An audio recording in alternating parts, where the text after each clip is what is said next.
Hello everyone, मेरा नाम Nishit and welcome to crazy geometric. दोस्तों, आज हम बात करने वाले हैं ज्योमेट्री को लेकर और एक ज्योमेट्री का प्रैक्टिस सेशन होने वाला है जो कि आपके एसएससी के आने वाले सभी एग्जाम्स के लिए बहुत ज़्यादा इंपॉर्टेंट हो सकता है। तो इस सेशन को पूरी तरीके से देखिएगा क्योंकि यहाँ पर मैंने सिर्फ प्रीवियस ईयर क्वेश्चंस ही लिए हुए हैं, तो आपको प्रॉपर एक अंदाज़ा लग पाएगा कि किस तरीके से क्वेश्चंस प्रीवियस ईयर में पूछे जा रहे हैं और आने वाले समय में आपको क्या क्या क्वेश्चंस देखने मिल सकते हैं। तो चलिए शुरुआत करते हैं आज की वीडियो की और देखते हैं हमारे आज के प्रैक्टिस सेशन का सबसे पहला क्वेश्चन क्या है। तो देखिए पहला क्वेश्चन क्या लिखा हुआ, in triangle ABC AB and AC produce to point D and E respectively. ठीक है, हमारे पास एक ट्रायंगल है ABC और इसमें AB और AC को प्रोड्यूस किया गया है। कैसे? Point D and point E तक, यानी AB को बढ़ा दिया गया पॉइंट D तक और AC को बढ़ा दिया गया पॉइंट E तक। अब आपसे बोला है if the bisector of angle CBD यानी इस वाले का एंगल बाइसेक्टर और BCE यानी इस वाले का एंगल बाइसेक्टर, ये जो एंगल बाइसेक्टर्स हैं मीट एट पॉइंट O, ये दोनों आकर पॉइंट O पर मिलते हैं। ये है हमारा पॉइंट O।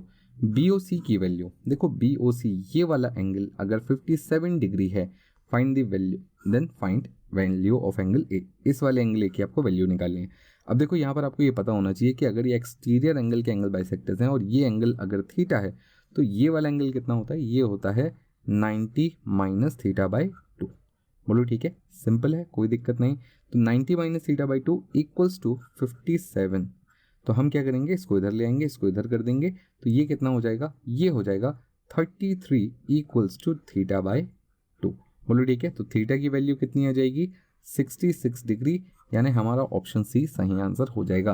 अब ये बहुत इंपॉर्टेंट प्रॉपर्टी है, इसे ध्यान रखिएगा। साथ ही साथ ये भी ध्यान रखिएगा कि अगर इंटरनल एंगल बाइसेक्टर्स मिलते हैं तो आपको क्या ये वाला थीटा याद रखना है। ठीक है, अगर ये थीटा है तो ये कितना होगा? ये होगा 90 प्लस थीटा बाई 2। और अगर एक इंटीरियर और एक एक्सटीरियर मिलता है, इसका इंटीरियर और इस वाले का एक्सटीरियर ये मिलता है और यहाँ पर ये एंगल थीटा है, तो ये वाला एंगल सीधा थीटा बाई 2 हो जाएगा। तो ये तीन प्रॉपर्टी पर बहुत रेगुलर क्वेश्चंस पूछे जाते हैं, इन्हें भी ध्यान रखिएगा। चलिए अगले क्वेश्चन पर आते हैं। अगला क्वेश्चन देखिए क्या लिखा है, PA and PB are two tangent from a point P outside the circle with centre O and point A and B on it. ठीक है, एंगल APB। ठीक है, देखो सबसे पहले तो ये समझो कि ये एक सर्कल है, इसके बाहर एक पॉइंट P है, इस पॉइंट P से दो टेंजेंट खींचे गए हैं, ये वाला एक टेंजेंट है और ये वाला एक टेंजेंट है। ठीक है, सपोज इस पॉइंट को A और इस पॉइंट को B बोल देता हूँ। आपसे बोला है APB ये वाला एंगल अगर 130 डिग्री है तो आपको बताना है AOB, O क्या है? सेंटर है, ये वाला एंगल कितना होगा। ठीक है, अब देखो सबसे पहले तो ये समझो कि अगर ये टेंजेंट है तो सेंटर से जब भी मैं रेडियस इस पर गिराऊंगा तो ये 90 डिग्री बनाएगा और ये भी 90 डिग्री बनाएगा। तो 90 180 यही निकल गया। बचा कितना? चतुर्भुज का योग होता है 360, 180 ये निकल चुका है। बचे ये दोनों का योग हमेशा 180 होना चाहिए। ये दोनों का योग 180 कब होगा? ये दोनों का योग 180 तब होगा जब ये वाला एंगल 50 डिग्री होगा, यानी AOB का एंगल कितना होगा? 50 डिग्री। ऑप्शन ए हमारा सही आंसर होगा। तो आई होप आपको ये क्वेश्चन भी समझ में आ गया होगा। चलिए अगले क्वेश्चन पर आते हैं। तो अगला क्वेश्चन देखिए क्या लिखा हुआ है, ABCD is a cyclic quadrilateral such that AB is diameter of the circle subscribing it and angle ADC equals to 118। What is the measure of angle BAC। देखो सबसे पहले अपन एक सर्कल बना लेते हैं और सर्कल का एक डायमीटर बना लेते हैं, इसका नाम है AB। यहाँ पर उसने एक साइक्लिक क्वाड्रिलेटरल बोला है तो एक साइक्लिक क्वाड्रिलेटरल बना देते हैं। अब ये AB है तो ये C और ये D होगा। आपको क्या क्या बताया? देखो ADC की वैल्यू बताइए, ये वाला एंगल 118 डिग्री बताया है। इतना तो सभी लोग जानते हैं मेरे ख्याल से कि किसी भी साइक्लिक क्वाड्रिलेटरल में अपोजिट एंगल्स का सम 180 होता है, तो इस लिहाज से ये वाला एंगल कितना हो जाएगा? तो आप बोलेंगे सर ये वाला एंगल तो 62 हो जाएगा। बिल्कुल सही बात है। और उसने आपसे पूछा क्या है? BAC। अच्छा, ये वाला एंगल पूछा उसने, ये वाला। तो सबसे पहले तो C को देखिए, AB डायमीटर है, सेंटर है यहाँ पर, तो ऑब्वियसली C पर 90 डिग्री बन रहा होगा। बोलो हाँ कि नहीं? भाई 90 डिग्री अगर यहाँ है तो बचे हुए दो कोणों का योग 90 डिग्री होना चाहिए। अब 90 में से 62 माइनस कर दूंगा तो कितना बचेगा? 28 डिग्री बचेगा, यानी ये वाला एंगल 28 डिग्री का होगा। ऑप्शन बी हमारा सही आंसर होगा। क्लियर है सभी को? मेरे ख्याल से बात समझ में आ गई होगी। चलिए अगले क्वेश्चन पर आते हैं। अगला क्वेश्चन देखिए क्या लिखा हुआ है, perimeter of right angle triangle is 60 and is hypotenuse is 26, find the area of the triangle. ठीक है भाई, एरिया निकालना है। सबसे पहले हमें क्या पता है कि ये एक राइट एंगल ट्राइंगल है जिसकी हाइपोटेनस है कितनी, 26। बोलो क्लियर है, बात समझ में आई यहाँ तक। अब देखिए उसने आपको पेरीमीटर दिया हुआ है। पेरीमीटर का मतलब क्या होता है, perpendicular plus base plus hypotenuse, ये सब उसने 60 सेंटीमीटर बताया हुआ है कि नहीं। तो अगर मैं 60 में से 26 माइनस कर भी दूं तो कितना बचेगा, तो आप बोलेंगे सर 34 बचेगा। ये वैल्यू होगी पी प्लस बी की, यानी परपेंडिकुलर प्लस बेस की वैल्यू कितनी होगी, 34 होगी। अब आपको अगर पाइथागोरस ट्रिपलेट याद आ रहा हो तो हमें पता है कि कोई ऐसे पाइथागोरस ट्रिपलेट हैं, तो हाँ भैया 12, 13 और 5, ये एक ऐसे ट्रिपलेट्स हैं जिनको जोड़ने पर मुझे एक्चुअली 30 मिलता है। ठीक है, इसका क्या बोलना चाहिए, पेरीमीटर 30 होता है। बट अगर इन सबको मैं डबल कर दूं तो ये 24 हो जाएगा, ये 26 हो जाएगा और ये 10 हो जाएगा, और इन सबको जोड़ने पर 60 मिलेगा। हाइपोटेनस 26 है, बिल्कुल सही बात है। तो एक लेंथ 24 होगी और दूसरी 10 होगी, तो इनका एरिया कितना हो जाएगा, 1/2, बेस को 10 ले लीजिए, हाइट को 24 ले लीजिए, ख़त्म करिए मामला, 120 सेंटीमीटर स्क्वायर, ये होगा इसका एरिया, यानी ऑप्शन डी हमारा सही आंसर होगा। आई होप आपको ये क्वेश्चन समझ में आ गया होगा। पाइथागोरस ट्रिपलेट के ऊपर ये क्वेश्चन था, तो आपको अगर पाइथागोरस ट्रिपलेट पता है तो ये क्वेश्चन बहुत इजीली सॉल्व हो जाएगा। चलिए अगले क्वेश्चन पर आते हैं। अगला क्वेश्चन देखिए क्या लिखा हुआ है, chord A B of a circle produce to point P and C is a point on the circle such that P C is tangent on circle. बहुत ही बढ़िया सवाल, वही पुराना घिसा पिटा सवाल। ए बी को ऐसा पॉइंट पी तक बढ़ा दिया गया और सी एक पॉइंट है इस तरीके से कि पी सी जो है वो एक टेंजेंट बन रहा है। अब ऐसी सिचुएशन में आपको बहुत अच्छे से पता है कि किस टाइप से काम होता है। आपको पता होना चाहिए कि a p into b p, a p into b p की वैल्यू कितनी होगी, तो सी पी के स्क्वायर के बराबर होगी। अब पी सी आपको पता है, यानी पी सी आपको पता है 12, तो 12 का स्क्वायर 144 हो गया। बी पी देखो, बी पी आपको पता है 10 है। ए बी की लेंथ आपको निकालनी है। अब देखो ए बी क्या है, तो ए बी को अगर मैं एक्स बोलता हूँ, ठीक है, इसको अगर मैं एक्स बोलता हूँ तो मुझे तो ए पी लिखना है ना यहाँ पर। तो ए पी को क्या लिखूंगा मैं, भाई ये वाली लेंथ तो मुझे पता है 10 है, तो क्या मैं इस पूरी लेंथ को x + 10 लिख सकता हूँ, बोलो हाँ लिख सकता हूँ कि नहीं लिख सकता हूँ। तो बस इसको 10 से डिवाइड करो, 10 माइनस कर देना उधर, तो ये 14.4 हो जाएगा और फिर 4.4 बचेगा। तो x की वैल्यू कितनी हो जाएगी, 4.4 सेंटीमीटर, या ए बी की वैल्यू कितनी हो जाएगी, 4.4 सेंटीमीटर। ऑप्शन डी हमारा सही आंसर हो जाएगा। नहायत ही सिंपल और बहुत ही आसान सा सवाल। चलिए अगले क्वेश्चन पर आते हैं। अगला क्वेश्चन देखिए क्या लिखा हुआ है, in triangle a B c d is median from a to b सी। ठीक है, इक्वल टू नहीं है ये, ठीक है। एक ट्राइंगल है ए बी सी जहाँ पर a d is actually a median on b c. Median का मतलब इसे दो बराबर हिस्सों में बांटने वाली। ए बी की लंबाई आपको पता है 6 सेंटीमीटर है, ए सी की लंबाई 8 सेंटीमीटर है, बी सी की लंबाई 10 सेंटीमीटर है। भैया ये तो पाइथागोरस ट्रिपलेट हो गया, ये 90 डिग्री हो जाएगा। Length of median A D, A D की लेंथ कितनी होगी, भाई ये तो पाइथागोरस ट्रिपलेट हो गया ना। बात समझ में आ रही है मैं क्या बोल रहा हूँ, ये तो पाइथागोरस ट्रिपलेट हो गया। दूसरी बात, ये अगर पूरा 10 है तो मीडियन इसको 5 में तोड़ेगा कि नहीं तोड़ेगा, बोलो हाँ। अब आप चाहो तो एप्लोनियस थ्योरम लगा लो। एप्लोनियस थ्योरम क्या बोलता है कि भैया 6 का स्क्वायर प्लस 8 का स्क्वायर, ठीक है, 6 का स्क्वायर प्लस 8 का स्क्वायर बराबर 2 इंटू ए डी का स्क्वायर प्लस बी सी का हाफ या बी डी का स्क्वायर, तो 5 का स्क्वायर। ये सिंपल सी बात हो जाएगी। तो ये हो जाएगा 36 + 64 equals to 2 into A D का स्क्वायर प्लस 25। ये कितना हो जाएगा, इनको जोड़ेंगे तो ये 100 डिवाइडेड बाई 2 इज 50, 50 में से 25 माइनस कर दीजिएगा, इक्वल्स टू ए डी का स्क्वायर हो जाएगा, यानी ए डी की वैल्यू 5 सेंटीमीटर। आपका आंसर होगा ऑप्शन बी। बोलो क्लियर है, ये मैंने एप्लोनियस थ्योरम से बता दिया आपको, ठीक है। जहाँ तक मुझे नहीं लगता कि आपको कोई किसी प्रकार की समस्या हुई होगी इस क्वेश्चन में। चलिए और भी तरीके हैं इस क्वेश्चन को बनाने के, इस एडी की लंबाई को निकालने के। तो चलिए अगर आपको कोई और तरीका पता है तो एक बार कमेंट में ज़रूर बताइएगा कि हम और किस तरीके से यहाँ पर एडी की लंबाई निकाल सकते हैं। चलिए अगले क्वेश्चन पर आते हैं। अगला क्वेश्चन देखिए क्या लिखा हुआ है, the base of a triangle is equal to perimeter of a square whose diagonal is this. उसने क्या बोला कि एक ट्राइंगल है, उसका बेस कितना है, equals to perimeter of a square whose diagonal is this. एक स्क्वायर है, ठीक है, इसकी जो डायगोनल है वो है 6√2। अब सीधी सी बात है, अगर ये 6√2 है और ये स्क्वायर है तो ये 6 होगी और ये भी 6 होगी। जो ट्राइंगल है उसका बेस इसके पेरीमीटर के बराबर है, यानी जो ट्राइंगल है उसका बेस कितना होगा, तो 6 चौका 24 सेंटीमीटर इसका बेस होगा इस ट्राइंगल का।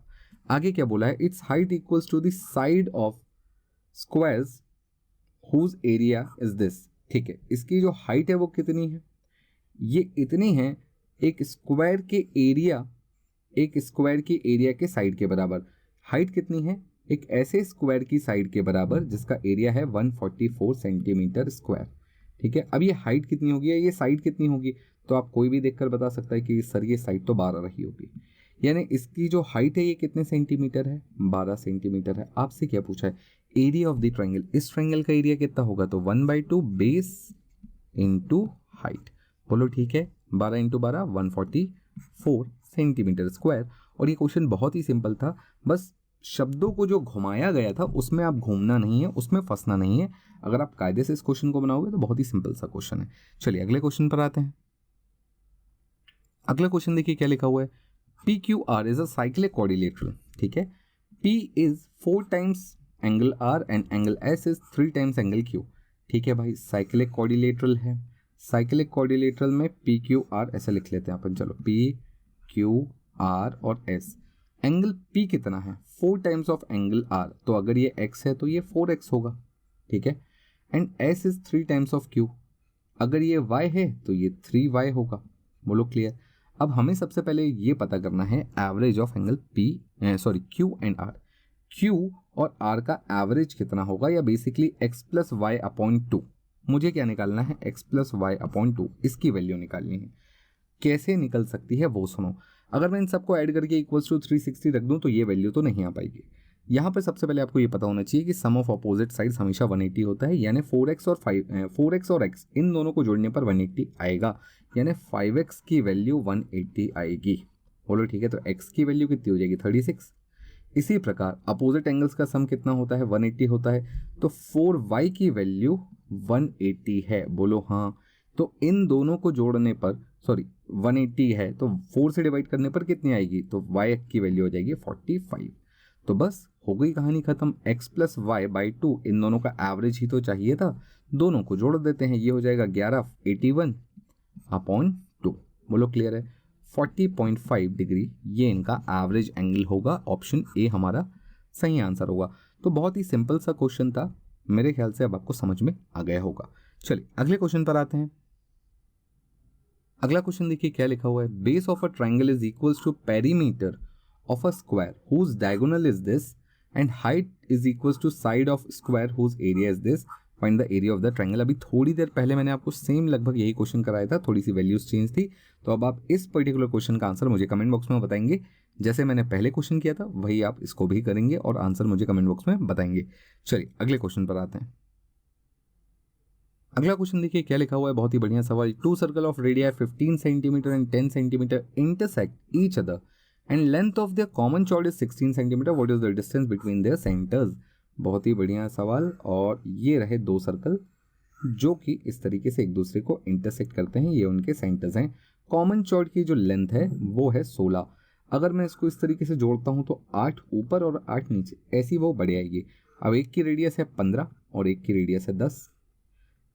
मुझे क्या चाहिए, मुझे इस पॉइंट से इस पॉइंट का डिस्टेंस चाहिए, बेसिकली सेंटर 1 से सेंटर 2 का मुझे डिस्टेंस चाहिए।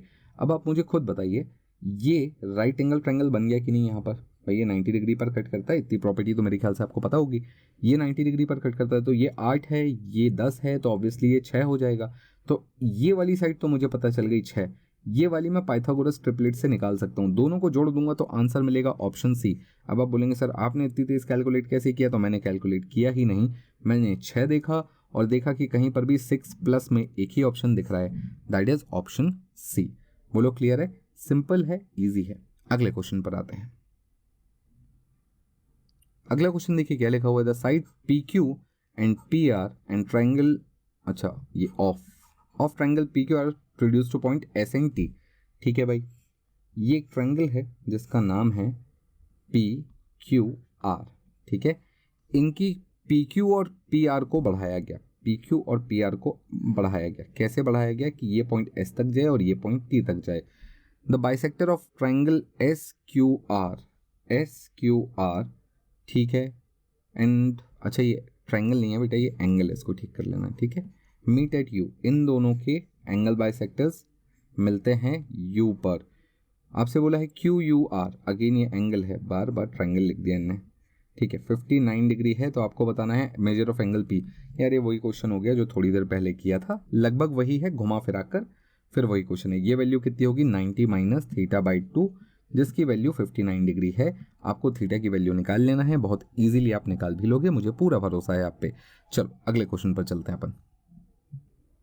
अगला बहुत ही बढ़िया और इंपॉर्टेंट क्वेश्चन देखिए क्या लिखा हुआ है। Two sides of triangle of length 3 centimetre 8 centimetre, if the length of third side is x, then x की रेंज पूछिए आपको। देखो सबसे पहले तो आपको ये पता होना चाहिए कि कभी भी जो तीसरी साइड है, सपोज एक ट्रायंगल है ए बी सी और इसमें तीसरी साइड सी है, तो सी कहाँ से कहाँ तक वेरी कर सकता है। तो सी हमेशा छोटा होगा ए प्लस बी से और हमेशा बड़ा होगा ए माइनस बी से।